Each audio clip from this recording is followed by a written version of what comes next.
রুটি হোক বা ফ্রাইড রাইস বা গার্লিক নুডলস, যে কোনো কিছুর সাথেই এইরকম ঝাল ঝাল হানি চিলি চিকেন খেতে কিন্তু অসম্ভব ভালো লাগে।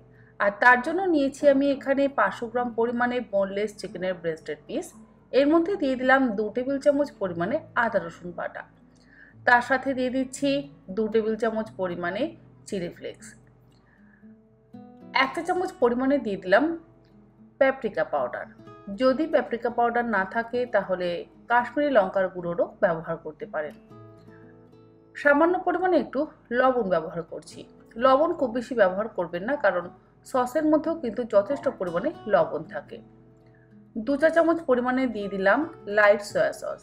লাইট সয়া সস না থাকলে 1 চা চামচ পরিমাণে ডার্ক সয়া সসও ব্যবহার করতে পারেন। দিয়ে দিলাম একটা ডিম। তার সাথে দিচ্ছি 1/4 কাপ পরিমাণে ময়দা, আর দেব 1/3 কাপ পরিমাণে কর্নফ্লাওয়ার। ময়দার পরিমাণটা কম, কর্নফ্লাওয়ারের পরিমাণটা একটু বেশি ব্যবহার করতে হবে। সমস্ত কিছু দিয়ে এবারে ভালো করে মেখে নেব। এর মধ্যে চাইলে আপনারা 1/2 চা চামচ বা 1 চা চামচ পরিমাণে ভিনিগারও দিতে পারেন। ভিনিগার আপনারা যদি প্রথমে দিয়ে কিছুক্ষণ রেখে দেন তাহলে মাংস কিন্তু খুব তাড়াতাড়ি নরম হয়ে যায়। তবে আজকে আর আমি ভিনিগারের ব্যবহার করছি না। সমস্ত কিছু দিয়ে ভালো করে মেখে 30 মিনিট রেখে দেব। 30 মিনিট পর বোনলেস চিকেনের টুকরোগুলোকে ভেজে নেব। তার জন্য ফ্রাই প্যানের মধ্যে দিয়ে দিলাম আমি বেশ কিছুটা পরিমাণে সাদা তেল। চিকেনের টুকরোগুলোকে ভাজবার জন্য সাদা তেলের পরিমাণ একটু বেশি ব্যবহার করতে হবে। এরপরে তেল গরম হয়ে গেলে একটা একটা করে চিকেনের টুকরো গরম তেলের মধ্যে দিয়ে দেব। গ্যাসের ফ্লেমটাকে কিন্তু লোতে রাখবো। হাই ফ্লেমে কখনোই ফ্রাই করবেন না। হাই ফ্লেমে যদি ফ্রাই করা হয় তাহলে চিকেনের টুকরোগুলো ঠিক মতন সেদ্ধ হবে না। তাই সবসময় লো টু মিডিয়াম ফ্লেমে ফ্রাই করে নেবেন। একটা সাইড ভাজা হয়ে গেলে অন্য সাইড উল্টে দিচ্ছি।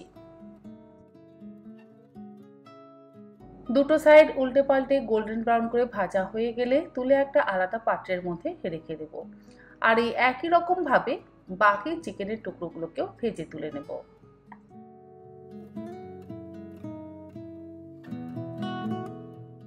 সমস্ত চিকেনের টুকরো ভাজা হয়ে যাওয়ার পর একটা সস তৈরি করে নেব। তার জন্য একটা বাটির মধ্যে নিয়ে নিলাম 2 চা চামচ পরিমাণে light soya sauce. Light soya sauce দিলে কিন্তু খুব বেশি রংটা কালো হয় না। আর দিয়ে দিলাম 4 টেবিল চামচ পরিমাণে রেড চিলি সস।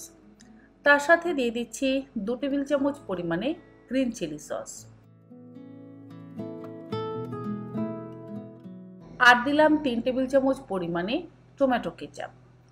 অল্প একটু জল দিয়ে আমরা সমস্ত সস একসাথে ভালো করে মিশিয়ে নেব।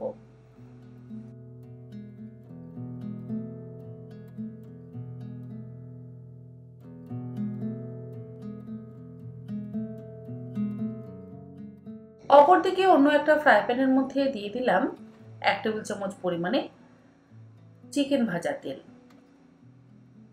এর মধ্যে দিয়ে দেব রসুন কুচি। আমি এখানে 8 কোয়া রসুন একদম মিহি কুচি করে এই গরম তেলের মধ্যে দিয়ে দিচ্ছি।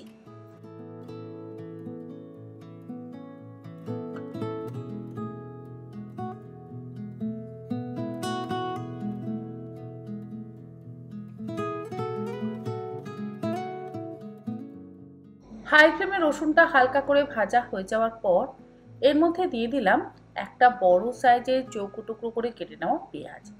পেঁয়াজটা 2 মিনিট হাই ফ্লেমে ভেজে নিচ্ছি। যে কোনো ইন্দো চাইনিজ রান্না কিন্তু হাই ফ্লেমেই করা হয়। একটা মিডিয়াম সাইজের ক্যাপসিকাম বড় টুকরো করে কেটে নিয়ে দিয়ে দিলাম। এরপরে পেঁয়াজ আর ক্যাপসিকাম আরও 2 মিনিট হাই ফ্লেমে ভেজে নিচ্ছি। পেঁয়াজ ক্যাপসিকামটা হালকা ভাজা হয়ে যাওয়ার পর আগে থেকে রেডি করে রাখা সসটা দিয়ে দিলাম। আর এর মধ্যে অবশ্যই অল্প একটু জলের ব্যবহার করব।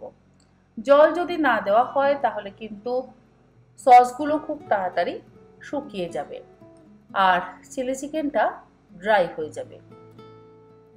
1 টেবিল চামচ পরিমাণে কর্নফ্লাওয়ার বাটির মধ্যে নিয়ে তার মধ্যে অল্প একটু জল দিয়ে সেই কর্নফ্লাওয়ারটাকে গুলে নিচ্ছি।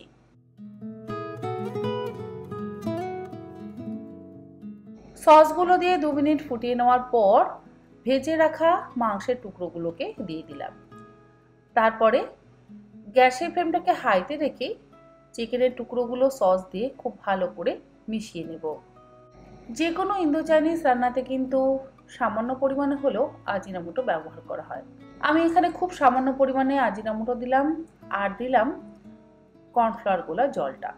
তারপরে হাই ফ্লেমে 1-1.5 মিনিট ফুটিয়ে নেব। যদি আপনাদের এমএসজি বা আজিনামোটো ব্যবহার করতে ইচ্ছে না হয় তাহলে আপনারা অ্যাভয়েডও করতে পারেন। তবে আজিনামোটো ব্যবহার করলে যে কোনো ইন্দো চাইনিজ রান্নার স্বাদ কিন্তু দ্বিগুণ মাত্রায় বেড়ে যায়।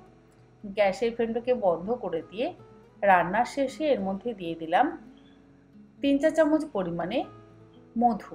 সমস্ত কিছু দিয়ে ভালো করে এবারে মিশিয়ে নিচ্ছি। মধু দিলে গ্লেজটা ভারী সুন্দর আসে। তৈরি হয়ে গেল হানি চিলি চিকেন। গরম গরম রুটির সাথেও সার্ভ করা যায়, আবার চাইনিজ ফ্রাইড রাইস বা গার্লিক নুডলসের সাথেও এই হানি চিলি চিকেন খেতে কিন্তু অসম্ভব ভালো লাগবে। একবার এইভাবে বাড়িতে বানিয়ে দেখুন, আমার মনে হয় আপনাদের সকলেরই ভালো লাগবে। আজ তাহলে এই পর্যন্ত। আগামীকাল আবারও হাজির হয়ে যাব নতুন কোনো একটি রেসিপি নিয়ে। আপনারা সকলে ভালো থাকবেন, সুস্থ থাকবেন। ধন্যবাদ।